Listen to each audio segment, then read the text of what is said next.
যারা হইতেছে আজে বাজে কমেন্ট করতেছেন যে নাটক হ্যান তেন, ভাই এসব এইভাবে কেউ অভিনয় করতে পারে? ওনার চোখ দেখেন, মানে রিয়েল নাকি ফেক এটা তো একটা মানুষের অভিনয় দেখলে বোঝা যায়, ধরা যায় না যে অভিনয় করলে তো এটা একটু একটু বোঝা যাইতো। কিন্তু মানে এমন হয়েছে কেন, উনি নাকি হচ্ছে বাদাম কিনছে, কিনে যে বসুন্ধরার ওখানে তাল গাছ আছে কতগুলা, ওখানে অনেকক্ষণ দাঁড়ায় ছিল, বাদাম গুলা পকেটে নিয়ে খায় নাই। পরে এগুলো নিয়ে পুরো মার্কেট ঘুরছে, একদম খাড়া দুপুর তখন। তারপরে আর ওই যে আমাদের বাসায় এই পুতুল গুলা, এগুলো নিয়ে রাইটা খেলছে, এগুলো হচ্ছে কালকে ওই যে কয়েন দিয়ে খেলতে হয় ওগুলো তো পাইছিল।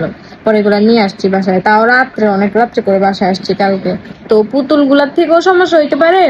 তারপরে ওইখানে উনি তাল গাছের নিচে দাঁড়ায় ছিল দুপুরবেলা, এটাও সমস্যা হতে পারে। এরপরে বাসায় আসছে, আইসে সাথে সাথে উনি শুয়ে পড়ছে, মানে ঘুমায় গেছে বাসায় ঢুকে।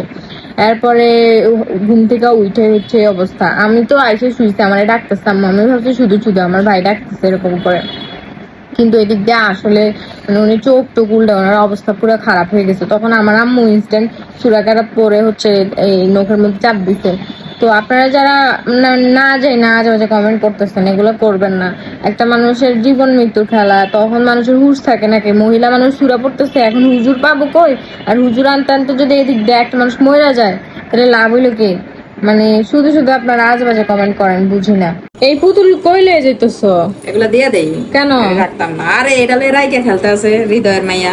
আপনারা রিসেন্টলি দেখছেন একটা ভিডিও ভাইরাল হয়েছে, এই এখন বাসার যত পুতুল আছে সব দিয়ে দিতেছে, এটা নিয়ে খেলতেছিল। আপনারা যারা বলছেন নাটক, এগুলা কোনো নাটক না, এটা একদম আমগো বাসার সত্য ঘটনা। হ্যাঁ এই পুতুল এগুলা রাখবো না, কিচ্ছু রাখবো না বাসায় পুতুল টাইপের। এটা লয়ে রাইকে খেলতেছিল, তখন এই সমস্যা হয়েছে একবার সাথে সাথে, এক মিনিটের মাথায়। আর যারা বলতেছেন মহিলা মানুষ ছুরা পড়ছে হ্যান ত্যান, আরে তখন মা দম জায়গা, আশেপাশে কেউ নাই, পুরুষ নাই, কিছু নাই, মানুষ মরে যেতেছে। এগুলা দিয়ে দাও, দিয়ে দাও। Wow, Daddy! Stop!